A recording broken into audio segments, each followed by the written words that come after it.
So imagine what happens when a civilization develops, and it develops out of an amalgam of tribal organizations.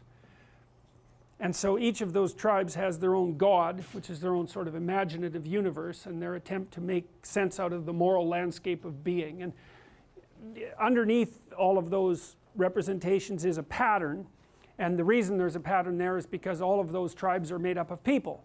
And so there's going to be, it's like there's a domain within which variation is going to occur. So if we're going to set up a structure that works across time, it's going to at least be roughly predicated on the same structures that a dominance hierarchy is predicated on. It's going to be predicated on the same patterns of interactions that would characterize a chimpanzee troop. You know, there's this basic biological, what would you call it? There's a realm of biological necessity that constitutes the boundary space within which human interactions have to take place. I mean, I can't be so violent that I kill everyone in my tribe. That's not going to be very helpful because I'm a tribal creature. So without the tribe, what am I going to do? And so I have to be vaguely acceptable to other people, because otherwise they'll kill me. Even if I'm really, really powerful, they'll take me down. And so because I have to deal with you and you and you and you and you, we're going to modify each other continually and within parameters. Now the parameters are wide, but they're not non-existent. And you know, you can see what those parameters are genuinely if you look at something like a wolf pack or a chimpanzee troop, because those are stable across, really, the structure itself is stable across at least hundreds of thousands of years, if not millions of years. And so so Franz de Waal shows, for example, that with the chimpanzee troops, if you have he studied them mostly at the Arnhem Zoo, and I would recommend his writings highly. De Waal, D-E-W-A-A-L.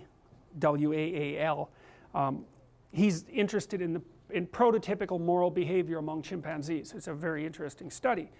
And what he's showed, for example, is that if you have a particularly, the dominant dominance hierarchy in chimpanzees is male. There's a female dominance hierarchy too that overlaps the male, and some of the females are more dominant than many of the males. But the fundamental structure looks like it's patriarchal, roughly speaking, among chimpanzees. If you put a really rough, tough, barbaric, brutal dictator chimpanzee at the top, his reign tends to be unstable and violent because he isn't good at negotiating social support, and so he doesn't have any. And so that means two chimpanzees that are friends can take him out, and so that's what happens. And so the despot chimp is an unstable leader. And de Waal has shown that the more stable chimp leaders are more chimpanitarian, I guess would be the right word. It's not humanitarian. They have friends, and you know, friendship is predicated on reciprocity, even among chimpanzees. And so if a predicate of power is reciprocity, then that's one of the things that alleviates the dictatorial tendency. So anyways, so my point is, when a great civilization emerges, it emerges from the amalgam of tribal groups. And each of the tribal groups has their own ethic, but that ethic isn't, the ethics aren't entirely separate from one another. That's why tribes can trade, because they do trade. They interact with one another. It's kind of half, I remember, here's how heretofore separated tribes begin to trade. Because you don't know, you meet each other across the river, and it's like you got your bows and arrows, and someone makes a mistake and it's like warfare. And so, but you don't want to start the damn war because maybe you'll die, so you're sitting there with your bow and arrows watching these guys, and now you know they're there. And so then you go back to your tribe and you think, oh man, what the hell are we going to do about this? And one solution is, well, let's find out where they are, and then we'll go in there at night and we'll kill a bunch of them, or we'll wipe them out or something like that. Or another solution might be, did you see all the neat stuff they had? And so then what do is you find a border area, and you go and you put some things out there that are valuable, and you run away, and then you watch from the trees and you see what happens when these other people discover these valuable things that you left there. And if they're like a little on the psychopathic side, they pick it all up and giggle and run away, and that's the end of that. But if they have any sense, what they do is they leave some cool stuff on the ground too, and then they run off, and then you can go pick up their cool stuff and leave. And then it's like step one in the trust process.